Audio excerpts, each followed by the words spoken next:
Welcome back, everyone. All right, calling all historical fiction lovers. Our next guest and her latest book are for you. Tap Dancing at the Bluebird explores themes of love, friendship, and resilience. I love that. And the story was inspired by the diaries of author Christine Walker's grandmother. That's so special. Yeah, let's welcome her in now. Author Christine, welcome. Thank you for being here. Thanks for having me. I appreciate it. Of course. Okay, tell us about this book because I know it carries a lot of weight for you, emotional weight, Yes. and was inspired by your grandma. So tell us about the book. Right. So it's an epic story of love, family, and friendship, celebrating dance and second chances across a century of cultural change in America. And my paternal grandmother kept diaries during the 20s and 30s. I was especially inspired by the early years of the Depression and just the resilience and love and generosity of this family, and sort of like the best of America, the best of what we can all be.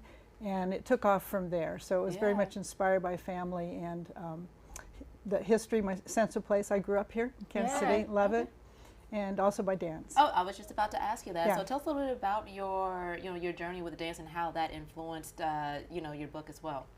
Well, I've taken dance classes. I'm not a professional dancer by Sure. any means. I've taken tap and modern and choreography, and then I've worked with choreographers designing stage sets and costumes. And then because of that, I watched a lot of rehearsals. Yeah. And so a lot of that goes, this section has 1932, 1960, and 2020. And a lot of my understanding of contemporary dance goes into the 1960s section. But I also am very, very interested in music, movement, and memory, and brain health, and longevity.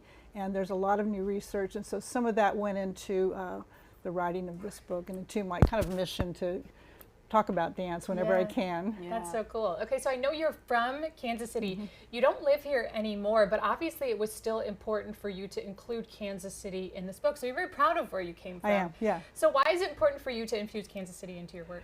You know, it was just a great place to grow up.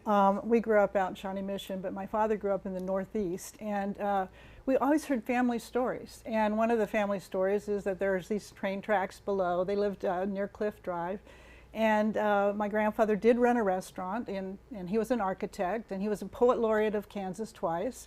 My uncle was Mort Walker, who did Beetle Bailey. So, you know, we had a lot of great family stories about their creativity and their childhood, and I just wanted to put that into the pages of a book and have it there forever. Yeah. Yes, Yeah. how could you not? Yeah. You had an event that happened last. How was the event? Oh, it was magical. It Yeah. was truly the love in the room. This is the Nelson Atkins Museum of Art, and it was in collaboration with Rainy Day Books, and was hosted by my wonderful, dear longtime friend Linda Woodsmall de Bruce.